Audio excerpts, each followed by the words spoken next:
নিজের মিটারের এই মাসের বিদ্যুৎ বিল হিসাব করুন খুব সহজেই। প্রথমে আপনার মিটারের ডিসপ্লেতে লক্ষ্য করুন, সেখানে KWH লেখা থাকবে। এই লেখার সামনে যে সংখ্যাটি আছে সেটাই হলো মিটারের রিডিং। এখন ধাপে ধাপে দেখা যাক কিভাবে আপনি নিজেই বুঝে নিতে পারেন আপনার এই মাসে সম্ভাব্য বিদ্যুৎ বিল কত টাকা হতে পারে। ধাপ ১, রিডিং দেখে ইউনিট বের করুন।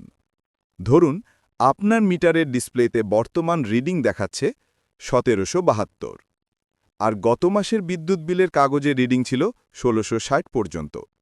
তাহলে বর্তমান রিডিং মাইনাস আগের রিডিং সমান ব্যবহৃত ইউনিট, অর্থাৎ ১৭৭২ মাইনাস ১৬৬০ সমান ১১২ ইউনিট।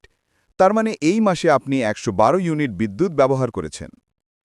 ধাপ ২, ইউনিট অনুযায়ী দাম নির্ধারণ করুন। প্রতি ইউনিটের দাম ধাপে ধাপে নির্ধারিত হয়। ০ থেকে ৭৫ ইউনিট পর্যন্ত প্রতি ইউনিট ৫.২৬ টাকা, ৭৬ থেকে ২০০ ইউনিট পর্যন্ত প্রতি ইউনিট ৭.২০ টাকা। তাহলে প্রথম ৭৫ ইউনিটের দাম ৭৫ গুণ ৫.২৬ সমান ৩৯৫ টাকা। পরবর্তী ৩৭ ইউনিটের দাম ৩৭ গুণ ৭.২০ সমান ২৬৬ টাকা।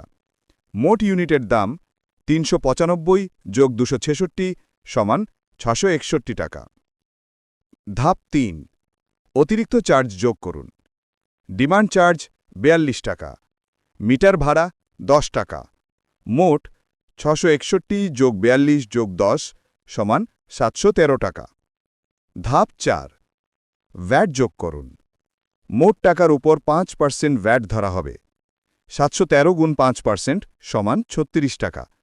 তাহলে সর্বমোট বিল দাঁড়াবে ৭১৩ যোগ ৩৬ সমান ৭৪৯ টাকা।